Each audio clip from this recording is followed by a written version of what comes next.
Maternity nursing home येथे मागच्या 13 वर्षापासून कार्यरत आहे. बायकांना प्रेग्नन्सी राहण्याबद्दल, बेबी कन्सीव्ह करण्याबद्दल भरपूर शंका असतात आणि आज आपण त्या सगळ्या शंकांचं उत्तर देणार आहोत. बेबी कन्सीव्ह करण्यापूर्वी बायकांनी आपलं बेसिकली म्हणजे वजन असतं ते कंट्रोलमध्ये आणलं पाहिजे. आता वजन कमी करणं किंवा जास्त करणं म्हणजे काय असतं की आपल्या उंचीप्रमाणे, आपल्या हाईटप्रमाणे आपलं एक ठराविक वजन असलं पाहिजे. त्याला आम्ही BMI म्हणतो, म्हणजे बेझल मेटाबॉलिक इंडेक्स. तर जर पेशंट त्या 19 ते 25 ह्या BMIमध्ये असेल तर प्रेग्नन्सी राहण्याला पेशंटला काहीच त्रास होत नाही. दुसरी गोष्ट आहे की पेशंटचा आहार म्हणजे तिचा डाएट जर चांगला नसेल, तिच्या डाएटमध्ये जर जंक फूड वगैरे तिला खायची खूप सवय असेल तर ह्या गोष्टी तिने कमी केल्या पाहिजेत. बेसिकली आपण रस्त्यावर जे चायनीज खातो तर त्याच्यामध्ये अजिनोमोटो हे सॉल्ट असतं. तर ते पेशंटला जर चायनीज खायची खूप सवय असेल तर पहिली गोष्ट आम्ही त्यांना सांगतो की हे जंक फूड खाणं रस्त्यावरचं ते टोटली बंद केलं पाहिजे. तिसरी गोष्ट आहे की जेव्हा नवीन जोडपं आमच्याकडे काही ॲडवाईस घ्यायला येतं की आता आम्ही प्रेग्नन्सी प्लॅन करतोय, आता काय आम्ही करावं, तेव्हा आम्ही त्यांना फोलिक ॲसिड म्हणून एक टॅबलेट आहे तर ती चालू करायला सांगतो. ह्याचा ॲडव्हान्टेज असा असतो की फोलिक ॲसिड चालू असताना जर गर्भधारणा झाली तर बेबीला थोडं वाढायला मदत होते आणि बेबीला जे कंजेनायटली जे मेंटल प्रॉब्लेम्स असतात, लाईक ब्रेनचे डेव्हलपमेंटचे प्रॉब्लेम्स, ते होण्यापासून प्रोटेक्शन मिळतं. तर ह्या 3 गोष्टी म्हणजे वजन कंट्रोल करणे, तुमच्या आहारात कंट्रोल आणणे म्हणजे चांगले हेल्दी फूड्स खाणे, फ्रूट्स खाणे, सलाड्स खाणे, जंक फूड अवॉइड करणे, ह्या गोष्टी प्लस फोलिक ॲसिड चालू करणे, ह्या गोष्टी आम्ही त्यांना चालू करायला सांगतो. साधारण कसं असतं, पाळीच्या 14व्या किंवा 15व्या दिवशी बाईच्या शरीरातून स्त्रीबीज निघतं आणि नवऱ्याचं बीज जे असतं ते बाईच्या शरीरात 72 आवर्सपर्यंत जिवंत राहतं. तर बाईचं रिलीज झालेलं स्त्रीबीज आणि नवऱ्याचे स्पर्म्स ह्या दोघांचं मिलन कुठल्या दिवशी होतं हे आपण एक्झॅक्टली सांगू शकत नाही. आता म्हणजे आजकाल आम्ही बरेच बघतो की बायका वर्किंग असतात, पुरुष पण वर्किंग असतात, दोघंही थकून येतात म्हणून त्यांचे शारीरिक संबंध जे होतात त्याची फ्रिक्वेन्सी खूप कमी झालेली असते. तर ज्या दिवशी तिचं अंड रिलीज होतं त्या दिवशी जर संबंध नाही झाला तर मग पूर्ण महिन्याची सायकल ती वेस्ट जाते आणि म्हणूनच आम्ही जेव्हा ते प्रेग्नन्सी प्लॅन करत असतात तर साधारण एक फर्टिलिटी पिरियड असतो, लाईक फर्टाईल पिरियड, पाळीच्या 10व्या दिवसापासून 20व्या दिवसापर्यंत. तर ह्या दिवसांमध्ये ॲटलिस्ट आम्ही त्यांना सांगतो की ऑल्टरनेट डे संबंध ठेवावं, तर तिचं प्रेग्नंट राहायचा चान्स मग तसा वाढतो. जसं मी सांगितलं की 10th day to 20th day. आता हा ड्युरेशन का आलेला आहे हेही मी सांगते. साधारण काही मॅक्सिमम बायकांना 28 ते 30 दिवसाची मेन्स्ट्रुअल पाळी असते, पण काही बायकांना प्रत्येक 21 दिवसात पाळी येते, काही बायकांना 35 दिवसात पाळी येते.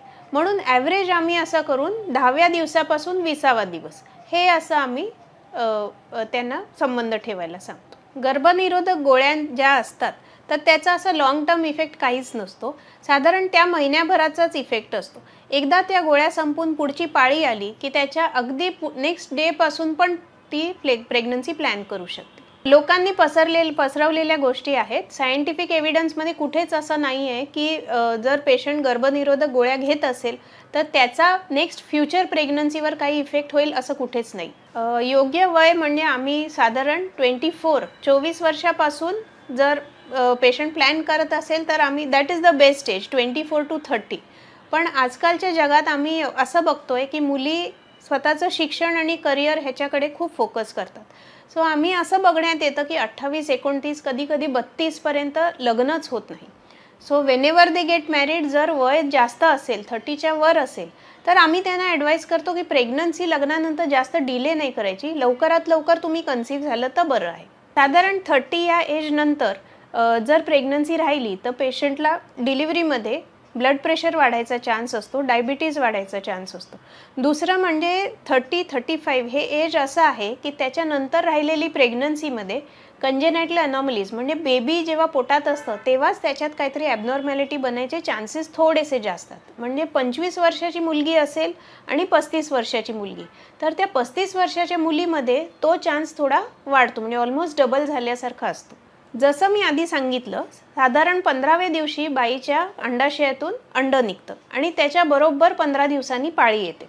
तर जर तिचं अंड 10व्या दिवशी निघालं तर पाळी 25व्या दिवशी येते. जर तिचं अंड 20व्या दिवशी निघालं तर 35व्या दिवशी पाळी येते. पण काही बायकांमध्ये ते अंड बनतच नाही. मग त्या बायकांची पिरियड्स एकदम डिले व्हायला लागतात. कधी-कधी 45 दिवस, 50 दिवस. आपण बऱ्याच वेळा ऐकतो 2-2, 3-3 महिने पाळी येतच नाही. मग ह्या बायकांमध्ये ते रेग्युलर अंड जे निघायला हवं ते निघतच नसतं आणि अशाच पेशंटना जास्त करून प्रेग्नन्सी राहण्यासाठी ट्रीटमेंट घ्यायला लागते. जनरली जेव्हा संबंध ठेवला जातो तेव्हा नॅचरल लुब्रिकेशन हे होतंच. पण बऱ्याच बायकांना काही वजायनामध्ये इन्फेक्शन असतं, कधी-कधी सायकोलॉजिकल त्यांना भीती वाटत असते आणि त्यामुळे हे लुब्रिकेशन डेव्हलप होत नाही. तर जेव्हा लुब्रिकेशन डेव्हलप होत नाही, संबंध ठेवणं पेशंटसाठी खूप त्रासदायक असतं. दुसरी गोष्ट असते की जर लुब्रिकेशन वाढवण्यासाठी काही जेल वगैरे वापरले तर कधी-कधी त्या जेलमुळे पण ते जे स्पर्म्स असतात ते त्याची ॲक्टिव्हिटी कमी होऊ शकते. म्हणून जेवढं पॉसिबल तेवढं आम्ही नॅचरल लुब्रिकेशनच डेव्हलप करायचा पेशंटला सल्ला देतो. पण लुब्रिकेशन का होत नाही तर ह्याच्यासाठी पहिलं तिने तिच्या गायनेकोलॉजिस्टकडे दाखवून चांगलं व्यवस्थित तपासून घ्यायला पाहिजे. बरेच असे आजार आहेत ज्याच्या गोळ्या ज्या चालू असतात तर प्रेग्नन्सीमध्ये त्या अलाउड नसतात. म्हणून जेव्हा पेशंट असे येतात की मला हा अमुक अमुक आजार आहे आणि त्याच्यासाठी मी ही ट्रीटमेंट घेते, तर आधी आम्ही त्यांना सांगतो की त्या आजारासाठी ते ज्या डॉक्टर ज्या फिजिशियनला दाखवत आहेत तर त्या फिजिशियनला त्यांनी जाऊन भेटावं आणि त्यांना सांगायचं की प्रेग्नन्सीमध्ये सेफ असतील अशा गोळ्यावर आम्हाला कन्वर्ट करून द्या. म्हणजे त्या गोळ्या चालू असताना ती जर कन्सीव्ह झाली तर मग प्रेग्नन्सीला काही प्रॉब्लेम येत नाही. दुसरे काही हाडांचे आजार असतात ज्याच्यासाठी पेशंटला स्टिरॉइड्स घ्यायला लागतं किंवा संधिवात असतो. मग तेव्हा आम्ही त्या पेशंटना सांगतो की तुम्ही त्या डॉक्टरकडे जाऊन हळूहळू तुमचे मेडिसिन्स कमी करायचा प्रयत्न करा. टोटली ते मेडिसिन स्टॉप झाले की मगच आपण प्रेग्नन्सी प्लॅन करू. आता बऱ्याच बायकांना थायरॉईडच्या गोळ्या ऑलरेडी चालू असतात.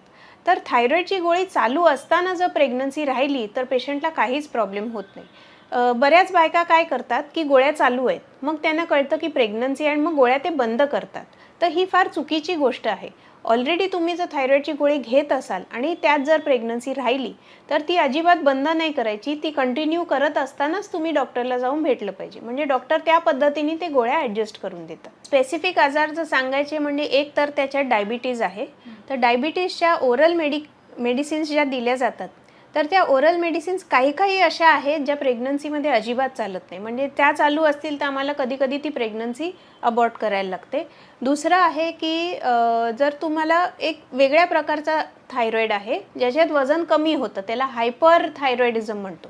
तर हायपर थायरॉइडिझमसाठी पण काही गोळ्या ज्या चालू आहेत तर बिफोर प्रेग्नन्सी त्या पेशंटनी चेंज करून घ्यायच्या असतात.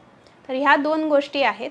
तिसरं आहे की हार्टसाठी गोळ्या चालू असतात कधी आणि फोर्थ आहे ब्लड प्रेशर. म्हणजे आजकाल आम्ही असं बघतोय जसं मी सांगितलं की मुली खूप उशिरा लग्न करतायत. म्हणजे 34-35 या एजला लग्न करतात. त्यांना ब्लड प्रेशर ऑलरेडी झालेलं असतं आणि त्या बीपीची काही गोळी घेत असतात.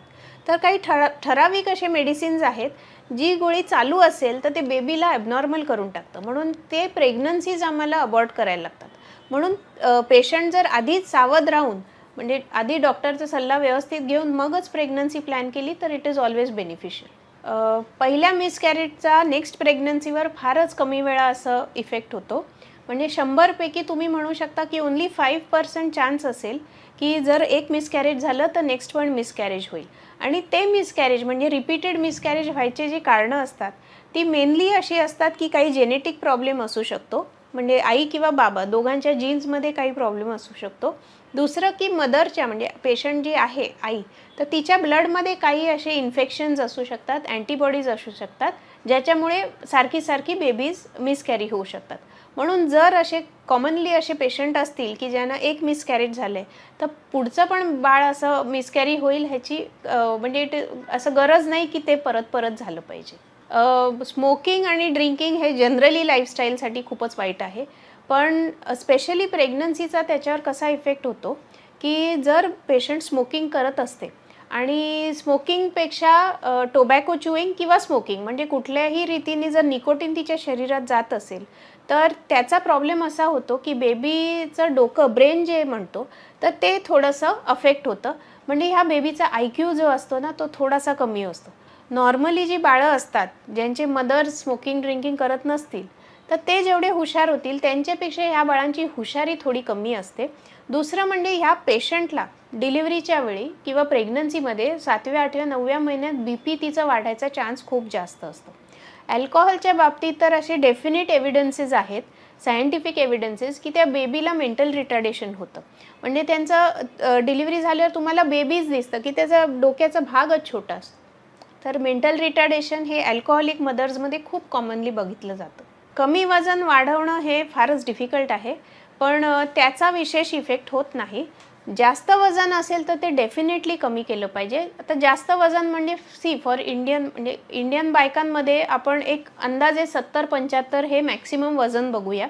तर 70 ह्या वजनावर जर पेशंट प्रेग्नंट झाली तर तिचं कमीत कमी 82 ते 85 किलो हे एवढं वजन वाढतं. आता एवढं वाढलेलं वजन हे तिच्या गुडघ्यांसाठी, तिच्या कमरेसाठी म्हणजे तिच्या तब्येतीसाठी चांगलं नसतं. दुसरं म्हणजे असं बघण्यात आलेलं आहे की खूप ओव्हरवेट जर बाई असेल, म्हणजे ओबीज आम्ही त्याला म्हणतो, तर तसं असेल तर तिला रिपीटेड मिसकॅरेजेस व्हायचा चान्स असतो. म्हणजे आपण सगळं तपासतो, पेशंटमध्ये सगळं नॉर्मल आहे, पण फक्त बिकॉज शी इज ओव्हरवेट तिचं प्रेग्नन्सी पडायची भीती असते. तर ह्या 2 गोष्टी आहेत. तिसरं म्हणजे ओव्हरवेट पेशंट असतात तर त्यांना बऱ्याच वेळा पाळीचाच त्रास असतो, तर प्रेग्नन्सी राहणं पण खूप कठीण होऊन जातं. पण त्यात ती जर कन्सीव्ह झाली तर मग तिला नंतर ड्युरिंग प्रेग्नन्सी प्रॉपरली आपला डाएट कंट्रोल करायला लागतं. म्हणजे तिचं वजन तिने असं ठेवावं की स्वतः तिच्या शरीराचं वजन खूप जास्त न वाढता बेबीची व्यवस्थित ग्रोथ झाली पाहिजे. मग त्यासाठी तिने डायटिशियनला रेग्युलरली रिफर करणं गरजेचं आहे. प्रेग्नन्सी ठेवायच्या आधी प्रेग्नन्सी म्हणजे कसं असतं की आपल्या शरीरावर इन अ वे ओझं असतं, ते ओझं बाईच्या शरीरावर. मग ते ओझं पेलवण्यासाठी आपण ऑफकोर्स बाळावर प्रेम करतो, पण ते बाळ जे पोटात वाढत असतं ते बाळ असं विचार नाही करत की माझी आई कमजोर आहे म्हणून मी कमी वाढावं, की माझी आई खूप हेल्दी आहे म्हणून मी खूप जास्त वाढावं. हे असं बेबी विचार करत नाही. बेबी त्या आईच्या शरीरात जेवढे न्यूट्रिशन आहे ते सगळं खेचून घेतं. म्हणून आईचं शरीर एकदम व्यवस्थित हेल्दी न्यूट्रिशियस असणं खूप गरजेचं आहे. प्रेग्नन्सी जेव्हा राहते तेव्हा पेशंटचं डाएट वगैरे अगदी व्यवस्थित हवं. म्हणजे बऱ्याच वेळेला आम्हाला पेशंटला सांगायला लागतं की रोजचे 2 ग्लास दूध पी, तर ते दूध ती जन्मापासून पित नसते, तिला दूध प्यायचे त्रास असतो, बाहेरचं खायचं असतं. ह्या बऱ्याच तिच्या बिघडलेल्या ज्या गोष्टी असतात त्या एकदम प्रेग्नन्सीमध्ये सुधारणं तिला खूप डिफिकल्ट जातं. आणि मग हा प्रेग्नन्सीचा जो हॅपीनेसचा जो पिरियड असतो ते पेशंटला एवढा त्रासदायक होतो की बऱ्याच वेळा पेशंटना बिकॉज आम्ही हे चेंजेस सांगतो मग खूप असं स्ट्रेस होतो. तर तुमची जी लाईफस्टाईल आहे, तर प्रेग्नन्सी राहायच्या आधी किंवा प्लॅन करायच्या आधी तुम्ही ते हेल्दी लाईफस्टाईलवर डेफिनेटली चेंज करणं खूप गरजेचं आहे. डेली एक्सरसाइज करणं, ॲटलिस्ट वॉकला जाणं. खूप ओव्हरवेट पेशंट जे असतात त्यांना आम्ही सांगतो की वजनं कमी करा. मग प्रेग्नंट राहिल्यानंतर ते 5-5 किलोमीटर चालतात, त्याला काही अर्थ नाही. So already she should change her lifestyle in such a way की आफ्टर बिकमिंग प्रेग्नंट त्याच्यात विशेष तिला बदल करायला लागू नये. आय होप मी तुमचे जे डाऊट्स असतील, जे शंका असतील त्या प्रॉपरली क्लिअर केल्या आहेत. Stay fit, stay healthy.